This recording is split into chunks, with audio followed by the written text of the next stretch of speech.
है नहीं, जनता तो वोट दे नहीं रही, आ कहां से रही? गणित का सवाल है ये, पॉलिटिकल गणित है ये, हमारी समझ से तो बाहर है। एक बार फिर राकेश टिकैत को याद आई ईवीएम। जी हाँ, अब राकेश टिकैत को ईवीएम की याद क्यों आई ये बताएं। उससे पहले आपको हम बता दें कि हरियाणा विधानसभा चुनाव से पहले ही भारतीय किसान यूनियन के अध्यक्ष राकेश टिकैत बीजेपी पर किसानों से जुड़े हुए मुद्दों को लेकर हमलावर रहे हैं और यहाँ तक कह चुके थे कि इस चुनाव में बीजेपी की सरकार नहीं बनने वाली है।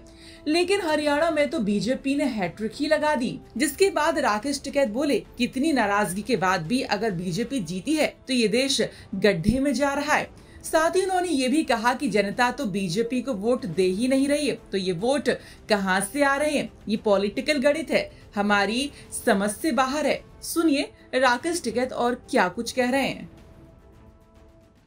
भाई उलटफेर जितनी इनकी सीट आ रही है सरकार की, इतने की उम्मीद किसी को नहीं थी।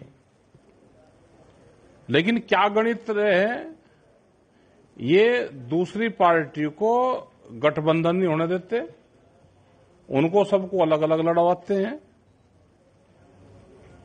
और उसके बाद में रिजल्ट का हाल यही होता है। हरियाणा में आंदोलन में सबसे ज्यादा लाठियां चली,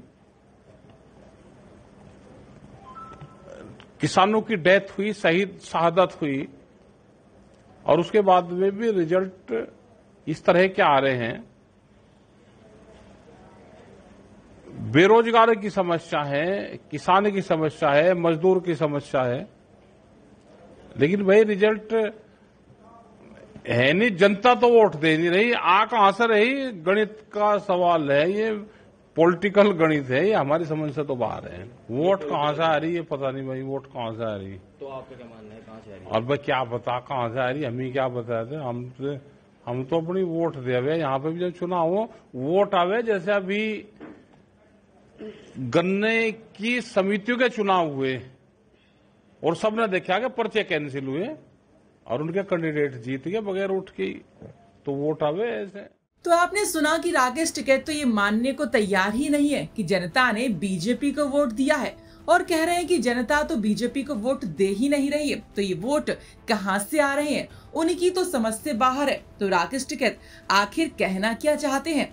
कौन सा गणित समझाना चाहते हैं? क्या राकेश टिकैत ये कहना चाह रहे हैं कि ईवीएम में गड़बड़ी हुई है या कोई और तिकड़म हुई है?